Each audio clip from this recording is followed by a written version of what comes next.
Magandang araw, ang iyong lingkod Nanay Chin ay nandito na naman para mag-flex ng kanyang lutong ulam. Ang atin ngayon ay sinigang na salmon. Dahil mas marami ang nagsuggest na kung anong lulutuin ko doon sa salmon na pinost ko ng isang araw, ang sabi nila ay sinigang, kaya iyon ang ginawa kong luto dito sa ating salmon. Para po doon sa mga hindi pa nakafollow sa aking page, pa-follow na lang po para lagi po kayong updated sa aking mga vlog. At ayan na nga po yung ating salmon na ating sisigang. Fresh po iyan, galing Pangasinan, uwi ng aking asawa. At unang gagawin natin ay kaliskisan muna natin itong ating salmon dahil maliliit nga yung kaliskis nito.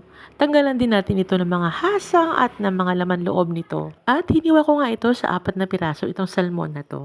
Local salmon pala ito, hindi katulad ng mga pink salmon, yung red salmon, yung silver salmon, yung king salmon. Ito pala yung hinuhuli lang sa dagat ng Pilipinas. Pagkatapos nating malinis at mahiwa nga ito, ay ayan, hinugasan ko na nga ito para sigurado namang malinis itong ating niluluto.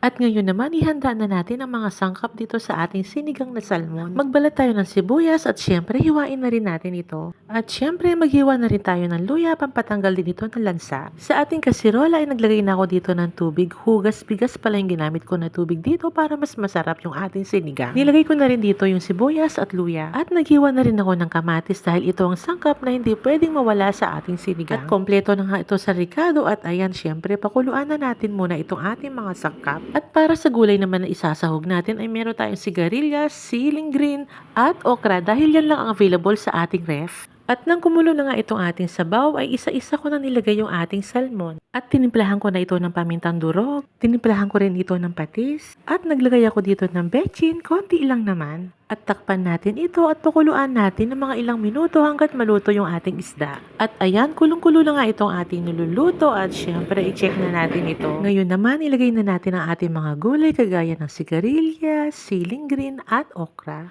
Haluin natin ito para medyo pumailalim yung ating gulay para ito naman ay maluto. Siyempre, takpan natin ito para madaling maluto yung mga gulay. At pagkaraan nga ng mga ilang minuto, ayan, i-check natin yung ating sinigang. Ayan, kulong-kulo na siya at mukhang luto na nga itong ating mga gulay. At sa puntong ito, ilalagay na natin ang ating pampaasim. Siyempre, haluin natin ito para ma-dissolve yung powder na nilagay natin. Importante sa lahat, tikman mo din kung eksakto na yung lasa at kung kulang pa nga yung lasa nito, ay pwede mo naman i-adjust ang lasa nito. Ayan, at konting luto na nga lang dito at ready to serve na nga itong ating sinigang na salmon.